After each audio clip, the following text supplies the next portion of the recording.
Kevin McHale is almost 70, and Larry Bird reveals this about his former teammate that might shock you. Danny Ainge, who played alongside both legends, once said there were days he thought Kevin was just as good as Bird. Before Kevin hurt his foot, and Larry was coming off 3 straight MVP awards, Ainge believed McHale matched Bird's talent level. That's a bold statement about a player who spent most of his career in Bird's shadow. McHale entered the NBA as the Boston Celtics draft pick and quickly made his mark coming off the bench. He wasn't just any sixth man. McHale won back-to-back NBA Sixth Man of the Year awards in 1984 and 1985. His ability to change games without starting impressed everyone. Bird knew he was playing alongside something special. Danny Ainge gave McHale a nickname that stuck throughout his career. He called him the Black Hole. Most people might think that sounds like an insult, like McHale was selfish with the ball. But Ainge explained what he really meant. Once the ball went to McHale in the post, it never came back out. Not because he wouldn't pass, but because he scored almost every time. In the 1980s, basketball was played inside out. Having a dominant post player like McHale made it smart strategy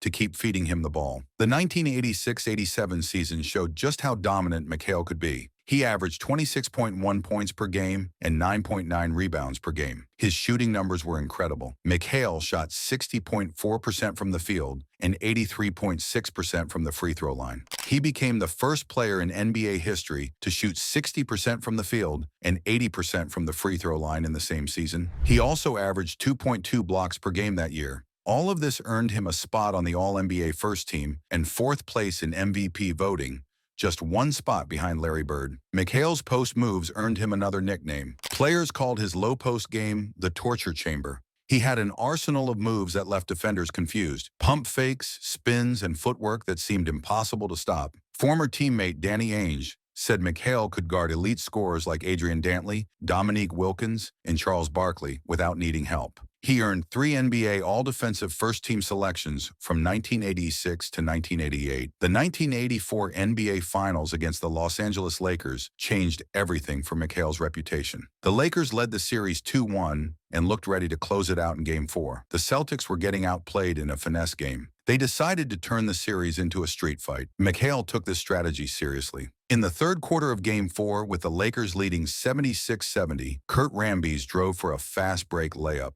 McHale had one thought in his mind: no layups. He clotheslined Rambis in midair, bringing him down hard to the floor. The incident sparked fights and heated exchanges between both teams. Larry Bird tangled with Michael Cooper. Bird and Kareem Abdul-Jabbar exchanged words near where Rambis fell. McHale never regretted the clothesline. Decades later, he admitted his only regret was not hitting a bigger star like Magic Johnson or James Worthy instead of Rambis. He openly said he wasn't trying to play the ball. He was being the team's enforcer. The goal was to send a message to the Lakers' key players. Rambis landed safely and avoided injury. He was too tired to fight after the play. What's shocking is how little punishment McHale received. There were no ejections, no fines, no replays. McHale just went to the free throw line. The flagrant foul rule didn't exist yet. It wasn't added until the 1990-91 season. The clothesline worked exactly as planned. It made the series personal. The Lakers stopped focusing on closing out the game and started thinking about revenge. Boston won Game 4 in overtime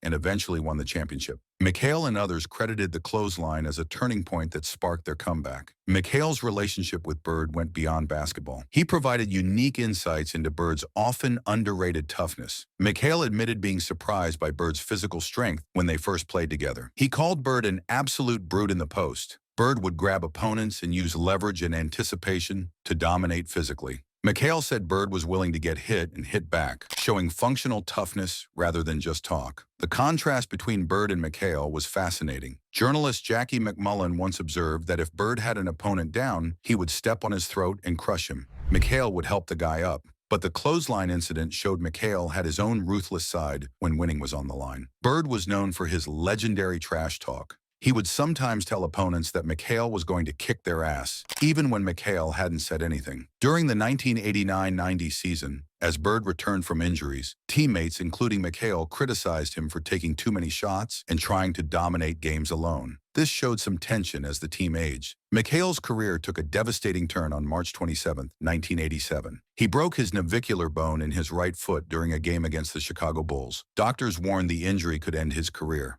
McHale ignored their advice and kept playing. He played the entire 1987 postseason on the injured foot, averaging 39 minutes per game and shooting 58%. Boston won the Eastern Conference title that year. The decision to play through the injury showed incredible toughness, but came with consequences. McHale had to sit out the first month of the 1987-88 season for surgery. The 1989-90 season was the last time he played all 82 regular season games. His final season in 1992-93 saw him severely limited by leg and back injuries. His field goal percentage dropped to a career-low 45.9%. As McHale's physical abilities declined, conflicts arose within the team. He briefly feuded with coach Chris Ford over reduced playing time near the end of his career. The psychological toll of not being able to perform at his previous level created frustration and strained relationships. After retiring as a player, McHale became the Minnesota Timberwolves chief basketball officer in May 1995. His front office career was marked by both success and scandal. He drafted Kevin Garnett, which was considered a great pick. He also successfully traded Stephon Marbury for Terrell Brandon